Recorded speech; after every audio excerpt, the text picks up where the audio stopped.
The cardboard box in my hands feels heavier than it looks, probably because it is the 50th one I have carried up the stairs today. I set it down on the landing, wiping sweat from my forehead with the back of my hand.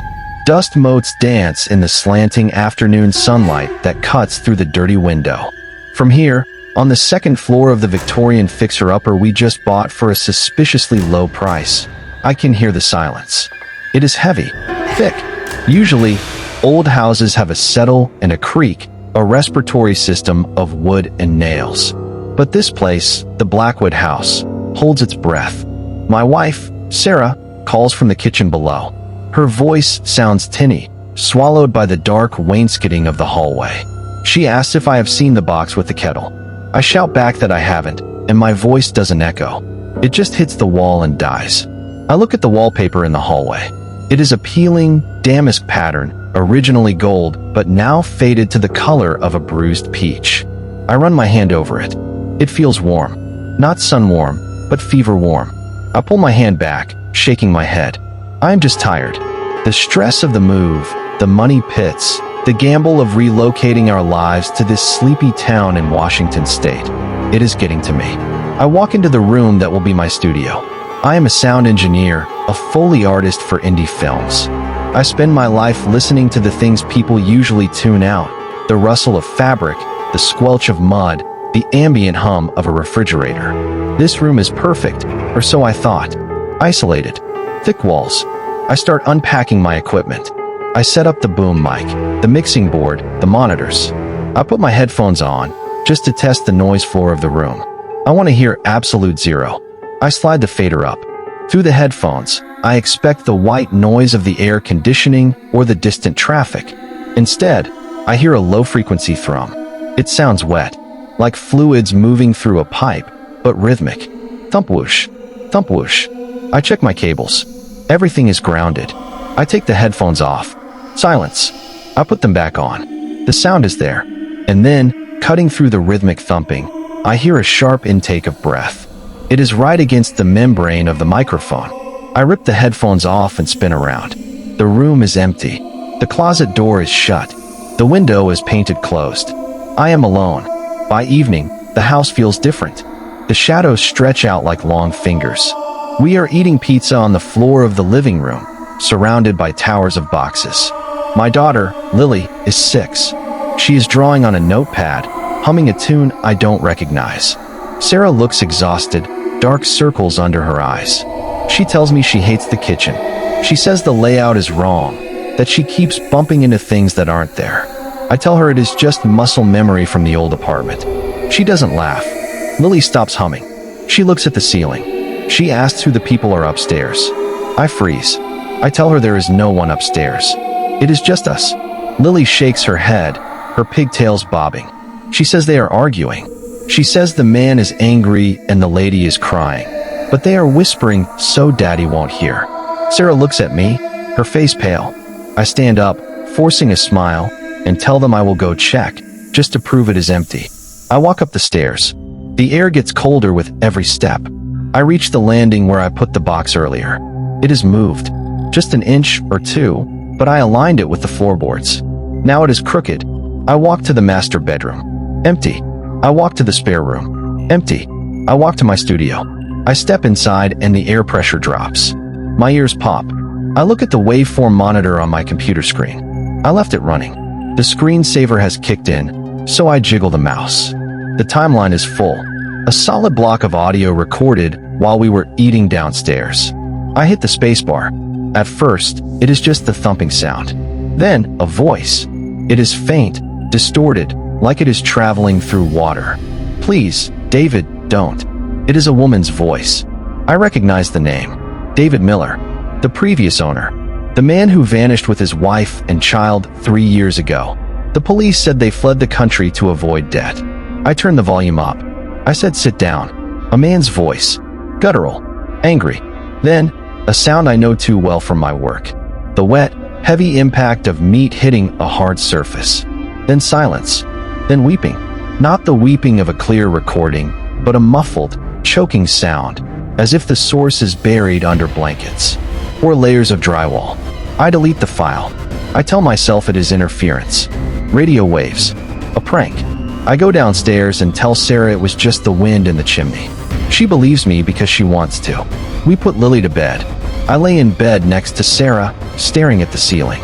The plaster is cracked in a spiderweb pattern. As I drift off, I swear the cracks are pulsing. 3 days pass. The unease turns into a low-grade nausea. The house is actively hostile. Objects disappear. Keys, phones, Lily's toys. We find them hours later in impossible places, inside the sealed vent covers, balanced on top of door frames. The temperature fluctuates wildly. 1 minute I am sweating, the next I can see my breath. I am in the studio, trying to work on a scene for a horror movie. I need the sound of bones breaking. I am snapping celery stalks into the microphone, but it doesn't sound right. I take a break and lean back. That is when I hear it with my naked ears. No headphones. It is coming from the north wall. A scratching sound. Frantic, like a rat trapped inside. But rats don't have rhythm. This is scratching a pattern. 1, 2, 3. 1, 2, 3. I stand up and place my ear against the wall. The plaster is cold now. I close my eyes. I hear a voice, clearer than before. It is right on the other side. It's too tight. It's too tight. I recoil. I grab a hammer from my toolbox. I stand there, breathing hard, waiting for it to happen again. It doesn't. But the silence that follows is heavy with anticipation. I go to find Sarah. She is in the bathroom, staring at the mirror. She hasn't turned the light on. She tells me she can't wash the smell off her hands. I smell them. They smell like soap. She says they smell like copper, like old pennies, like blood. I try to rationalize it. I tell her it is the pipes. Old pipes rust. It affects the water. We need a plumber. We need a break. I suggest we go to a hotel for the night. Sarah refuses. She says we can't leave Lily. I remind her Lily is in the living room watching cartoons. Sarah looks at me with wild eyes and says Lily isn't in the living room. Lily is in the walls. I run downstairs. The TV is on, static snow hissing. Lily is gone. I scream her name. I tear through the house. Kitchen, pantry, basement. The basement is flooded with an inch of dark, oily water.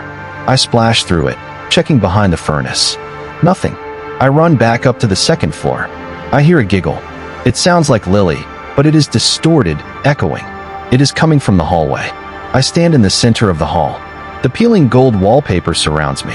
The giggling moves. It isn't coming from a room.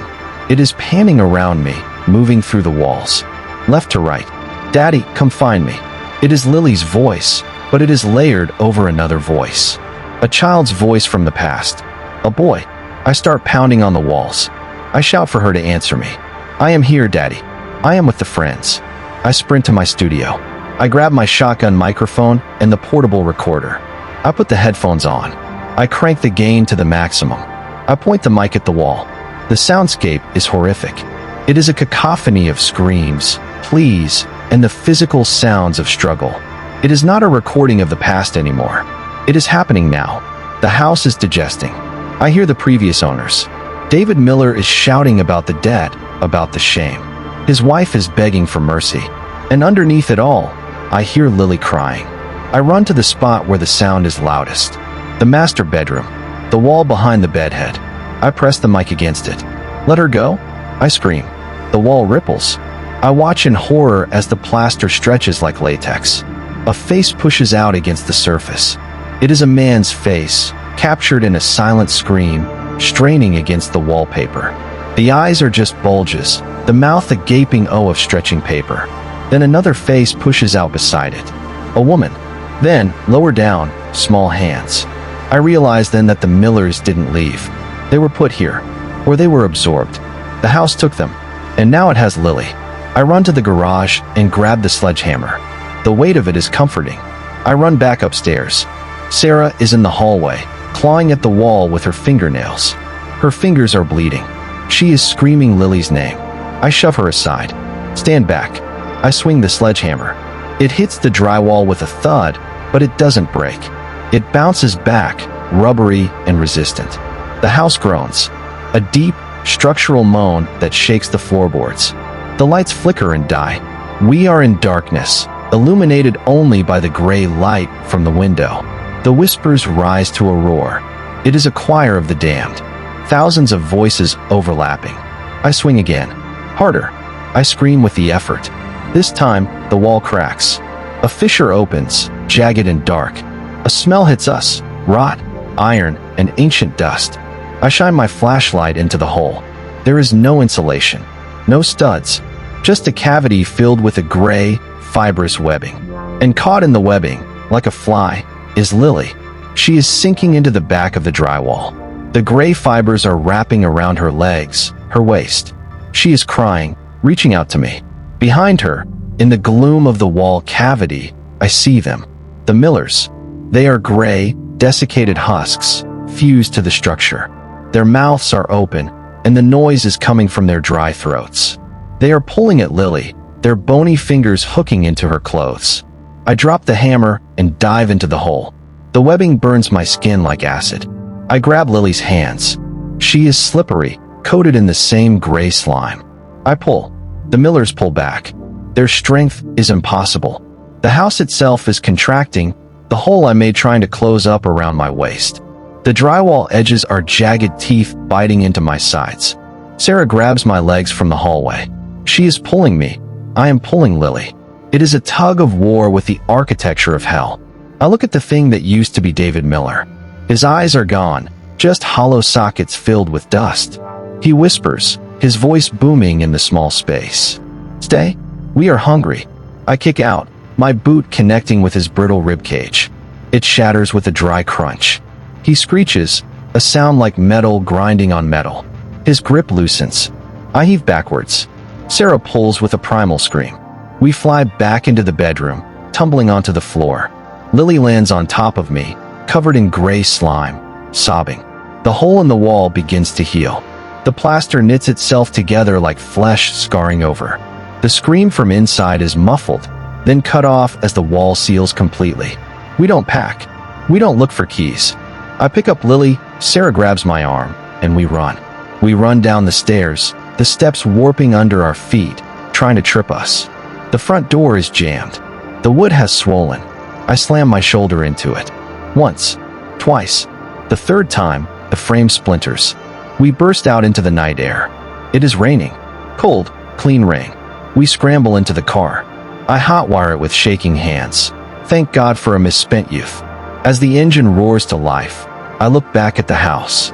Every window is lit up. Not with electric light, but with a pulsating, sickly yellow glow. And in every window, there is a silhouette. Watching. We drive. We drive until the gas light comes on, then we drive some more. We don't stop until we are 2 towns over, at a brightly lit 24-hour diner. We sit in a booth, shivering, covered in dust and gray slime. The waitress asks if we were in an accident. I tell her yes. That was 6 months ago. We live in a new construction apartment now. Concrete and glass. Nothing old. Nothing with a history. Sarah is in therapy. Lily sleeps in our bed every night. She doesn't speak much anymore. I still work in audio, but I have changed. I can't use headphones anymore, because sometimes, when the room is perfectly quiet, or when the air conditioning cycles off, I hear it. A faint, rhythmic scratching. I look at the smooth, white drywall of our new apartment. It looks solid. It looks safe. But last night, I put a glass against it, just to check. And I heard him, David Miller. He wasn't screaming anymore. He was whispering. He said, "We missed you."